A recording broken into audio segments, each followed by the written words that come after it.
Alright folks, today we're going to be looking at this 2018 Mercedes GLS 550. And previously I did a look at a 2020 GLS 450.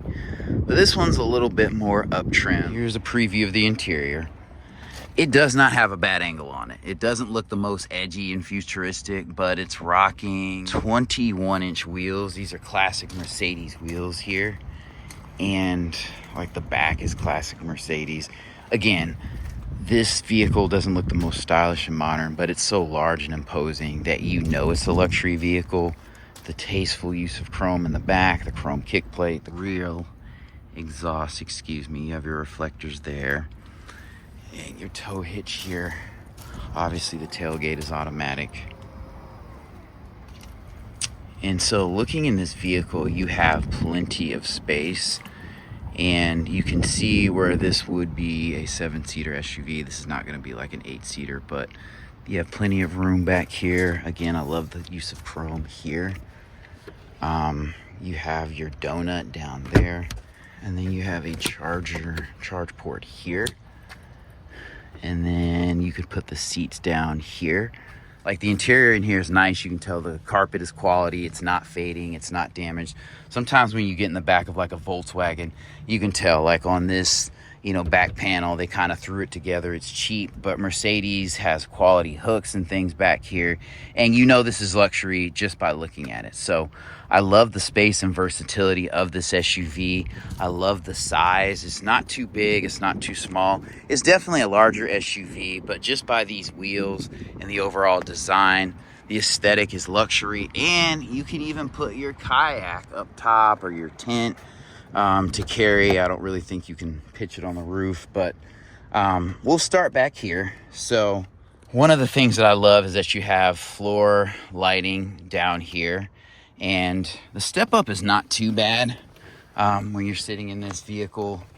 Obviously these headrests sit up, and it's funny when I see these things, I think of iRobot a lot of times, but this seating is not bad. It's a little bit concave. I like the color contrast. This is like a peanut butter colored. It feels like a faux leather, but it feels quality, and you have the hard seat back with a map pocket here. You have your climate control here.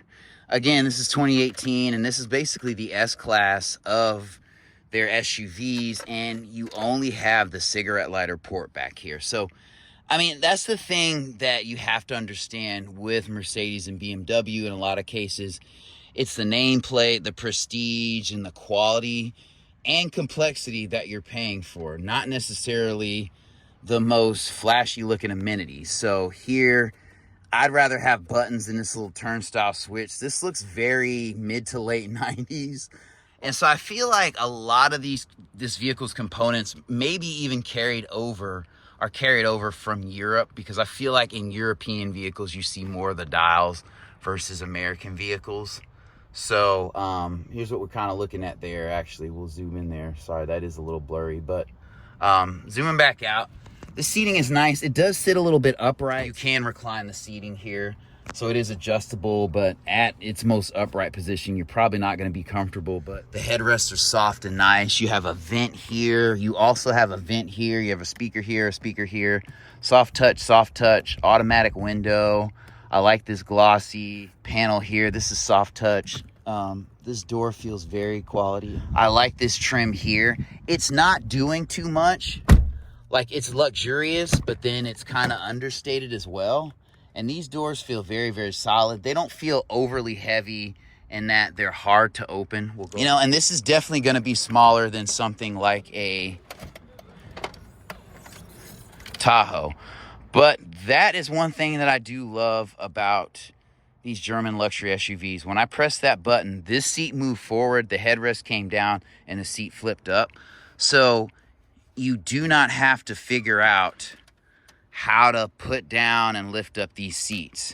You can do that automatically with buttons. And I think that is a touch of class that you do not get in things like Lexus and Infiniti. You got to figure out which buttonry and 5 buttons to press to kind of get you situated, and you don't have to do that in German luxury. These are definitely nice seats, and they don't feel like jump seats. These feel like actual seats. The leg room back here is not like super great. As you can see, I wouldn't want to ride back here for a ton of time, but I'm over 6 feet.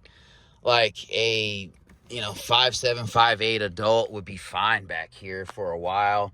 You have a speaker back here. But again, even with the nice seat amenities and, it being easy to put these down and up, you still don't have charge ports back here. You just have a cup holder and a nice size window. I mean, the leg room is not bad. Like, I could sit back here for 2 hours if I needed to. I wouldn't want to do more than like 2.5 hours. I do have long femurs. But yeah, these seats are very comfortable and they're flat. They're not super, well bolstered, but you don't need that because you don't have a ton of space in here. All right, so another reason why I wanted to look at this vehicle is because I believe, and this is going to be a questionable take, maybe a little hot take, I believe this vehicle is a great substitute for something like a Chevrolet Tahoe or a GMC Yukon Denali, just because those are larger SUVs and they do tend to be expensive as well. When you're looking at them used, you might be able to get a comparably priced Mercedes-Benz GLS, maybe not a 550, but this has a 4.7 liter engine, and it has over 500 pound-feet of torque and, over 450 horsepower. I'll put the specs below when we look under the hood, but it's very, very nice. The doors are very solid. They open wide. I think it does sit up, maybe not as high as a Tahoe, but if you're looking at a Tahoe and you're typically carrying like 5 adults, this would do the trick.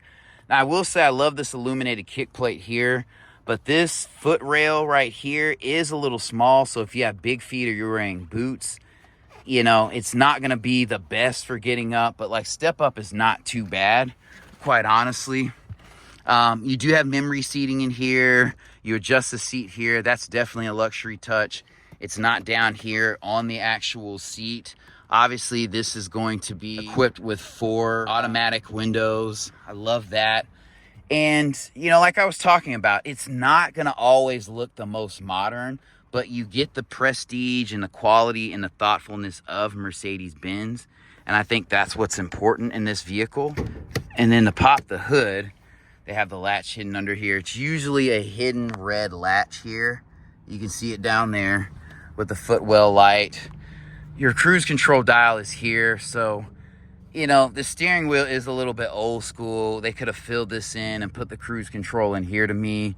A lot of the things with this SUV are more traditional. It's very quality and high class, but it's not the most modern looking. This is definitely old school. And this dial doesn't feel cheap, but it's very, very lightweight. I'll say that. So you have dual zone, it's smooth. But you have heated and ventilated seats. So that's why I'm saying I feel like this is kind of more of a Eurocentric design. It is 2018, so I'm not mad at the, instrument cluster. That's only a 3rd digital. You do have an auto dimming mirror. I do not believe this turns into a backup camera. You have your SOS kind of thing there. You do have LED lighting in here. I would love to see kind of those crystal style lights that you have in the S-Class. The charging ports are kind of old in here. I would expect a USB, but it does not appear that you have one. This is a very nice, classy design for the cubby. Everything feels solid, well done, but not the newest. You have a drive mode selector here. This definitely has 4-wheel, all-wheel drive. But yeah, this whole telephone thing, who dials numbers this way anymore? You know what I'm saying? Like, you usually have your phone out and you say, call Sarah, call Sam, But I digress. I like the vent placement here and here. And overall, I would say this is a very, very nice SUV. These seats are firm, but they're bolstered pretty good. I'd like for the cushion to be a bit better, but it seems like they're gonna hold up pretty good. And again, I do like the color and how it contrasts. And you even have memory passenger seating, so that's super dope. This dash is gonna be leather wrapped with stitching instead of being some faux foam with fake stitching. I like the use of piano black here. I think it's tasteful. You have a dial knob here. All right, so this is a 4.7 liter biturbo engine with 449 horsepower. and 516 pound-feet of torque. And yeah, this is going to be super complicated, and you're not going to work on anything here. I don't even know how to change the air filter. This belt seems like it might be kind of straightforward, but I wouldn't touch anything but windshield wiper fluid underneath this hood. It looks good for a modern engine, but even this is an interesting choice, this fabric here. I'm sure it's super flexible, but I feel like in time, like the heating and cooling would cause this to become pretty frail and fragile. The hood is not super heavy, so it's probably aluminum. I like that you have the vents here, but overall, this is a very, very nice vehicle.